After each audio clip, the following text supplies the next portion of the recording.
Coucou les amis, bienvenue sur notre page. Aujourd'hui, je vais vous montrer comment réussir à 100% vos beignets farine au fromage. Restons connectés. Pour la suite, 7 g de sel, 175 g de sucre, 2 sachets 16 g de sucre vanillé. Donc, nous allons directement ajouter dans du sucre 7 g de sel. Également ajouter dans le sucre. Ici, nous aurons le mélange du sucre vanillé, du sucre et du sel. Ça nous donne un mélange global de 197 g. Nous avons ici 500 g de farine. Là, nous avons 250 g de farine dans laquelle nous allons ajouter un sachet et demi de levure pâtissière. Là, nous avons 250 g de farine et 24 g de levure pâtissière. On obtient un mélange de 274 g de farine et de levure dont nous allons mélanger. Bien le mélanger. Nous avons également 5 œufs et 3 fois 250 g de fromage blanc. Après avoir bien réparti nos ingrédients que je vous ai présentés tout à l'heure, nous allons commencer avec la préparation. Mettre dans une terrine notre fromage blanc. C'est 750 g de fromage blanc. Voilà, 3 fois 250 g. Et nous allons ajouter à cela cette première partie de farine qui est 250 g de farine plus un sachet et demi de levure chimique et 2 sachets de sucre vanillé. Nous allons d'abord mélanger ceci jusqu'à obtenir une pâte bien onctueuse et homogène. Je vous rappelle qu'ici, nous n'avons que 250 g de farine pour 750 g de fromage. Voilà la première partie ainsi terminée. Nous allons séparer le jaune du blanc.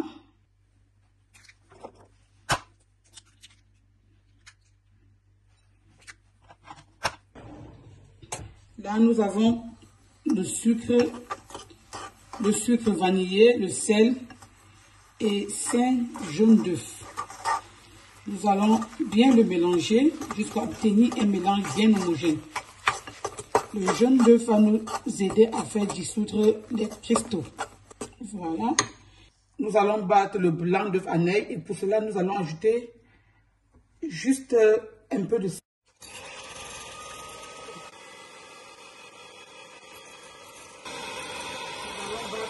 Vraiment bien à l'aise comme ça pour que le beignet soit encore beaucoup plus moelleux. Voilà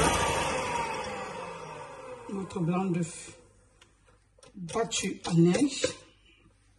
Nous allons ajouter, mélangeons bien, le jaune d'œuf et les cristaux de sucre et de sel. Pour qu'il soit bien dissous, on peut également le battre avec un fouet.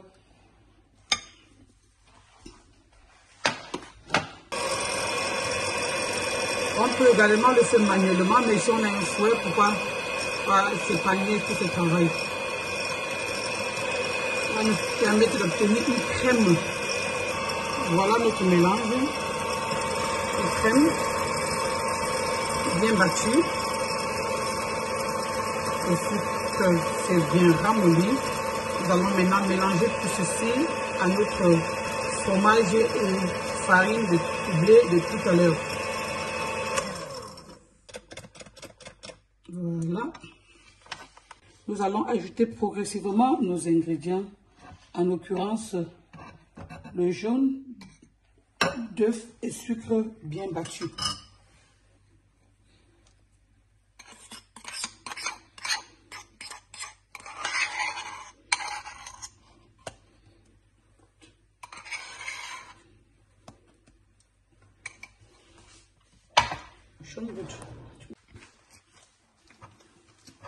On va maintenant bien mélanger le tout.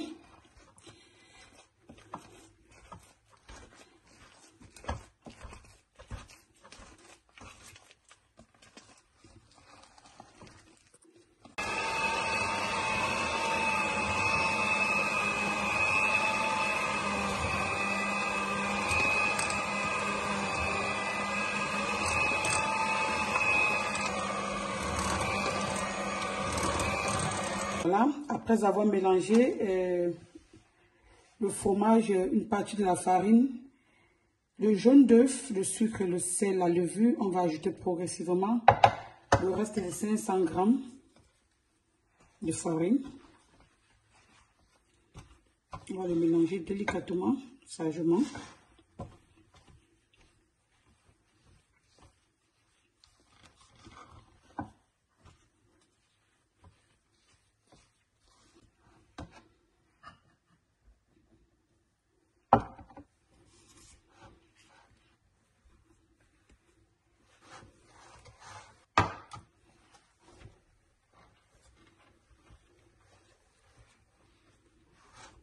On va laisser un petit réserve de farine pour la fin. À ce niveau, nous allons ajouter maintenant le blanc de l'œuf.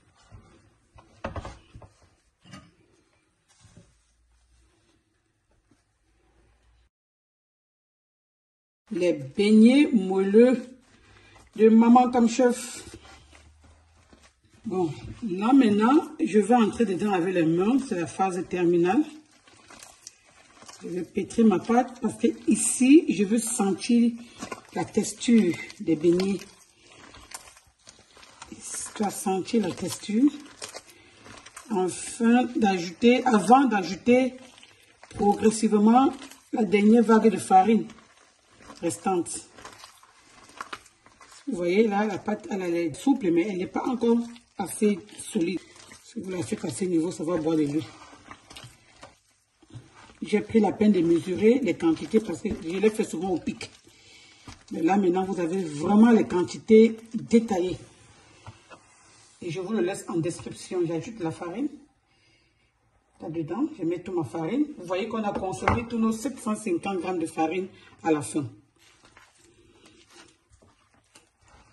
Voilà.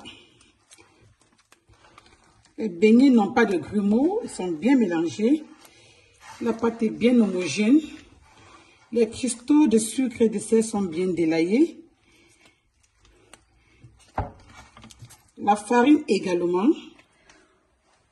Pour réaliser notre pâte, nous avons eu besoin de 750 g de farine de blé, 750 g de fromage, 190 à 200 g de sucre, 2 sachets de sucre vanillé, 1 sachet et demi de levure chimique ou encore appelée levure pâtissière, 5 œufs et à peu près 8 g de sel. Ainsi, vous obtenez une pâte 100% réussie pour avoir des beignets aussi bien réussis. Les quantités détaillées, je vous les donne encore en description. Après avoir pétri la pâte comme vous le voyez, vous n'avez pas du tout besoin de laisser reposer. Vous pouvez directement le passer à la friture.